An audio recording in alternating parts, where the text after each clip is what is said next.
Alright guys, so here's a review of the 150th Liebherr R944C tunneling machine made by NZG. Great model. Probably gonna have to say it's one of my most detailed models that I own, because obviously what NZG put into it and all the functions that it has. I can't really think of an excavator that has this much detail. Obviously it is a specialty model. It's not your average excavator, so not too many people own this model, but for the few that do, I'm sure none of them say something bad about it. So the model comes with two attachments. It comes with the road header, which is functional, and a little scraper bucket. Just a really amazing model for around 150 bucks average price, because people have it for different prices. You really are getting a great deal. So to start the review off, the two attachments they give you are absolutely fantastic. The header is probably my favorite, although the bucket is really cool because of the teeth on it. Both are all metal. You can see the teeth on the bucket are just awesome, especially in scale. They are just really cool. And you'll also notice that the attachments could come off, which is just really cool. I like it a lot. And they simply come off just by pulling these pins out. There's no quick coupler, you have to use the pins, and they pretty much just come off like that. The road header that you see is all metal. The teeth are metal, no plastic on it, and it does spin 360 either which way. You could just see the amount of detail on it. It's just incredible, and it does have the hydraulic lines for it. So now that I've done the attachments, I will get to the actual model. I'll actually put the bucket on it for the review. It's sold at most retailers. I'm sure some people don't carry it though.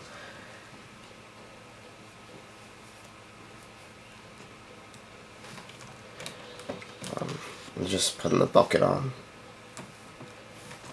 Alright, so now that's the bucket's on, I'll get to the undercarriage.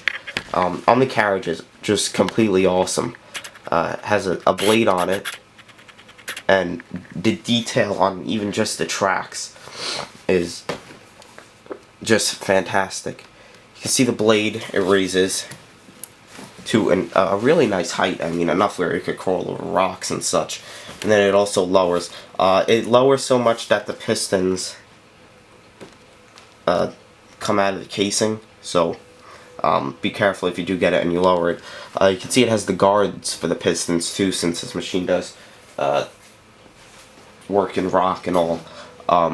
Obviously, from its capabilities, stuff could easily hit the cylinders, but both of them do raise.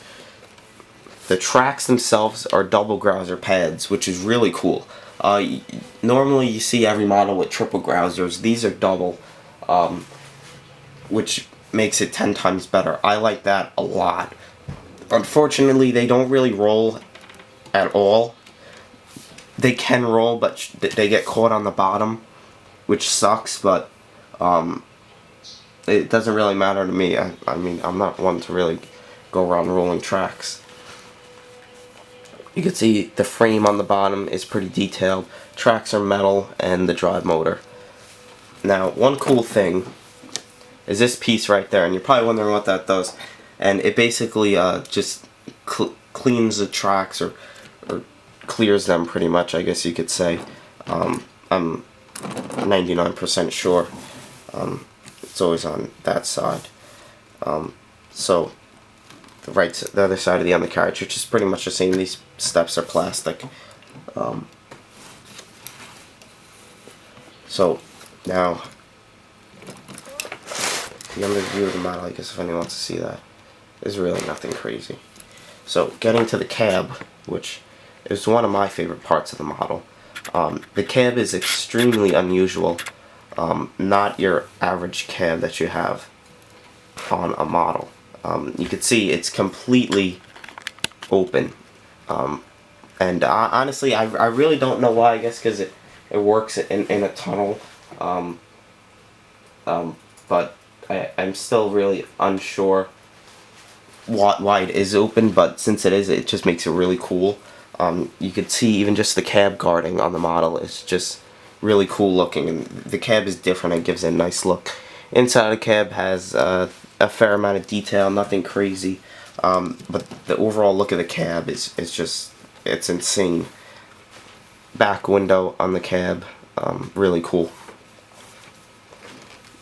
Side of the model, this is etched. I'm sure you could hear my finger going over it, which is cool. It has some detail up top there. It's hard to see, but it does have a little bit. Railing is metal, and you could get to the back of the machine there. Counterweight is nice. You can see it even has the guards over the lights, which is really cool. The whole machine is guarded because of the conditions that it does work in, which are pretty crazy. Has the camera in the back, the light, the mirror over here, which is really delicate. I'm scared of hitting it and making it fall off, and the exhaust. Right side of the machine is also really cool. Nothing crazy, you know. It has its railings, which are all metal, which is cool. The mirror and all the service ports up top. Show you the overhead of the model.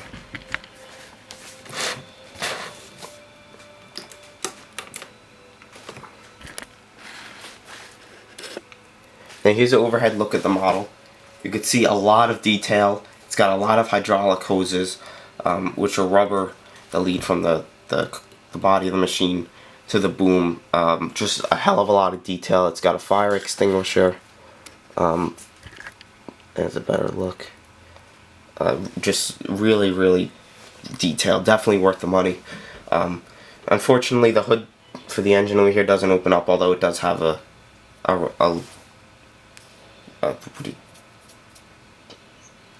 what the hell? A handrail there. What? I don't know what. I guess I forgot what it's called. Whatever. Now, if you noticed, let me lower the camera down here. It's got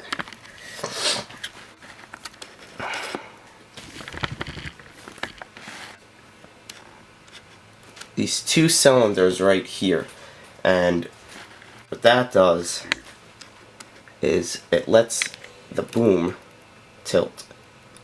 So the entire boom on the model tilts left to right, and that's because it's a tunneling machine, and that just makes the model a lot better. Just makes it a really cool machine, and I'll show you that feature once I get past what I'm going to explain right now. Now over here, you can see it has the guard for the main lift cylinders for the boom, and it has all the hydraulic lines running to it. And the first little knuckle, or whatever you want to call it, on the boom over here, it's really cool looking. Like I said, both cylinders have the hydraulics running to them, and it also holds the cylinders to tilt the boom left and right. And it both ways it tilts exactly the same. It's not more the other way or so forth. And it even has the guarding on the cylinder right there for when it lowers. And it can actually dig. It has a maximum depth. So the rest of the boom is really cool.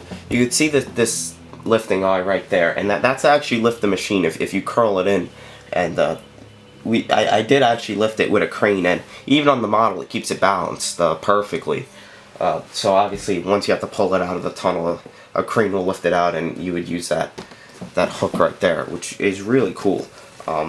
Now, since it's lower, you could see the hoses that run into the boom over here, and they're guarded, obviously, and they basically come out and lead to this cylinder to curl the attachment, but I'll get to that in a second. So now I'm going to show you the stick. Not only does it curl up like so, but it also curls down. So since it's working in a tunnel, not only will it have to go forward, but it'll have to go overhead. And since it goes so high overhead, it just makes it really, really cool. It really shows how much was put into making this model, which was an extreme amount of just engineering itself. I can't imagine a real machine. So here's the cylinders that will bring the stick in and out. And actually, one of my hoses is off it, but there's nothing that a little bit of crazy glue won't fix, and it actually even just pops right in. So the attachment basically is completely guarded. The cylinder, I should say. You can see it has this linkage bar. The cylinder is actually encased in there, but the conditions it works in, if it wasn't encased, it would get destroyed. So it's just encased in there. This is maximum curl in, and that is maximum curl out. So naturally, it would want to, doesn't want to curl in so much since it's not digging. It's just basically wrecking all the rock in its path. So now I'll basically show you the tilt on the boom. It's my favorite part of the model. Here it is level, and there it is tilted to the left if you're sitting in the operator's cab, and to the right if you're sitting in the operator's cab. And even when it's tilted, you could still bring the stick in, so it could pretty much go in any direction. And it just gives the model such a nice touch. I wish more manufacturers would make models like these. You get a real good idea of it when it's turned like that. And it's just such a cool model. Only thing I wish they would have did was made a quick coupler, but it's not like it's so hard to take it off and pull the pins. It's actually very easy. And I don't actually have a crane ready to lift it, but I'll get a sling, and I'll actually just lift it with my hand to show you that this does balance it. And this should get it perfectly balanced. You actually have to suck it all in. And there you go. You can lift it from that point right there. So that is really cool. An awesome touch to the model. So now that you've seen it all, you could see why I like this model so much. It's just a crazy, crazy machine. Definitely worth the money. It's really a specialty excavator. Not that many people probably even know that they made this. I personally, myself, I would have never bought it, but my brother bought it. And after seeing it, definitely worth the money. And if anyone's thinking of getting it, definitely get it. There's not really much you could do with it, but after seeing it, it's really a must-have. So I'm glad you watched the review. Hope you liked it. Check the link in the description if you want to see pictures of it.